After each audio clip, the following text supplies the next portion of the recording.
Друзья, сегодня здесь много говорят о том, как важно в своей жизни найти призвание. Да? Если ты нашел свое призвание, то уже на пути к успеху. Так вот, человек, о котором сейчас пойдет речь, он, безусловно, нашел свое призвание, состоялся в своей профессии. Но при этом он разносторонне развитый человек. В детстве мечтал быть министром по туризму и отдыху, чтобы ездить по разным странам, проверять гостиницы. При этом хорошо владеет английским и французским языком. Прекрасно играет на балалайке и, опять-таки, в детстве отнес в комиссионку свои любимые кроссовки, чтобы купить инструмент. Кроме того, катается на коньках, дружит с экстрасенсами, поет на татарском языке. Возможно, вы уже начали догадываться, что сейчас на эту сцену выйдет заслуженный артист Татарстана, лауреат Государственной премии России, один из самых востребованных артистов театра и кино Марат Ашаров.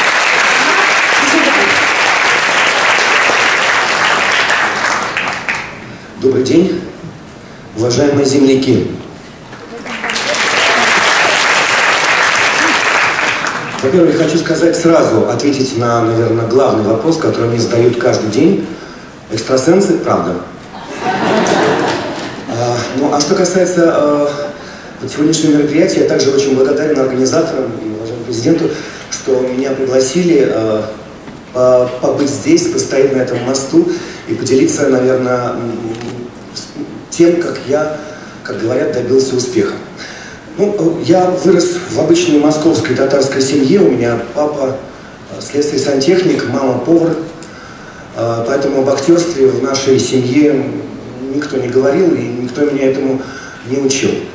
Вот. Поэтому в детстве я, как все обычные парни, играл в футбол, в хоккей во дворе, проводил почти дни напролет.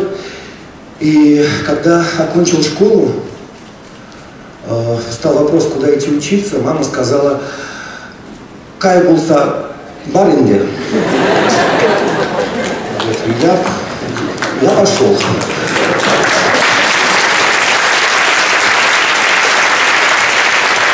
Ну вот сейчас говорили, что действительно это были лихие 90-е годы, и я пошел сразу в МГУ.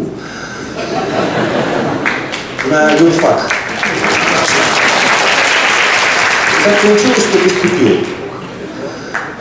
Но почему поступил? Потому что я очень благодарен своим родителям, потому что и мама, и папа в меня всегда вкладывали много сил, здоровья, всю душу. И я им очень благодарен. Я призываю вас всех: уважайте, цените своих родителей, свои корни. Позвоните лишний раз своим родителям, у всех есть телефон. Лишний раз от вас мы будем, своим родителям. Скажите: мама, пап, как дела?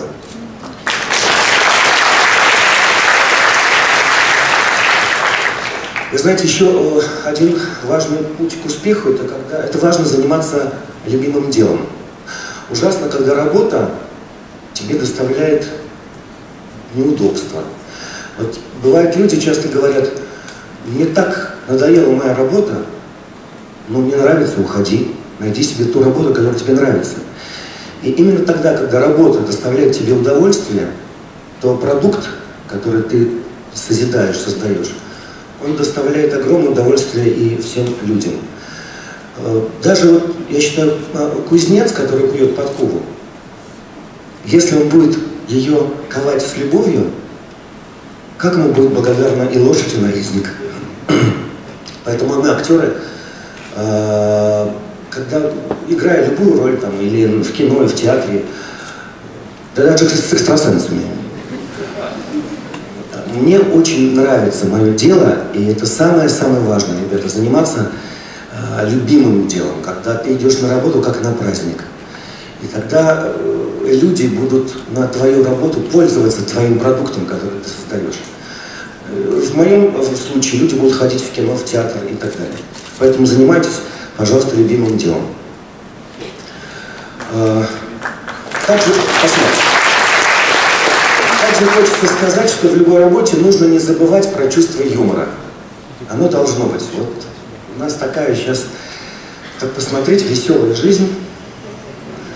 Вы понимаете, да? Поэтому без чувства юмора очень тяжело жить. И в первую очередь нужно чуть-чуть относиться к себе с чувством юмора, посмотреть на себя со стороны, пошутить над собой. Потому что без юмора в современной жизни очень тяжело. Затем хотелось бы сказать, чтобы мы всегда стремились к тому, чтобы постичь что-то новое, учиться. Нужно учиться, учиться и учиться. Вот, например, знаете, я в 6 лет меня сестра научила вязать на спицах. Я умею вязать, но не 5-2 спицами умею вязать. В 12 лет своими руками я из дерева на даче сделал себе кровать. Я думал, вот я сейчас один, у меня же будет жена, когда я вырасту. Я сделал двуспальную широкую кровать. Но в 12 лет рост у меня был 1,40 м. А вот я не учел, что я со временем буду расти. Поэтому сейчас, когда я ложусь на эту кровать, то у меня колени, понимаете, на полу, они сгибаются. Но тем не менее, вот нужно учиться, учиться и учиться, как говорил великий дедушка. Знаете, еще вот в детстве меня никто не учил шить, а я очень любил шить. У нас была швейная машинка, и я очень завидовал папе, когда он выходил из ванной и надевал махровый халат. И у мамы лежал кусок махры. Вот. И когда родители были на работе, я взял отцовский халат, сделал с него лекало из пергамента и сшил себе такой же. Потом ремня, вы представляете, какого получил от мамы, потому что когда они увидели, что это за творение. Поэтому нужно, несмотря на что, не бояться ничего трудностей. Нужно учиться всему новому и учиться еще раз. Затем хотелось бы сказать, чтобы вот не в обиду было сказано Николаю Анатольевичу, который говорил, что развиваются и мобильная связь, и интернет. Это все классно. Но вот смотрите, сколько мобильных телефонов, да? А я, наоборот, я еще призвал не забывать о том, чтобы побольше ходили в гости друг к другу, общались живьем. Не сидели в интернете, а ходили в библиотеки. Не смотрели через интернет кино и спектакли, а ходили в музей, в театр. Спасибо за аплодисменты.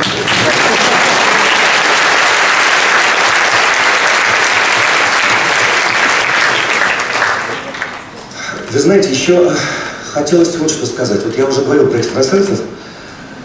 И вот такой вот наш народ. Работать никто не хочет.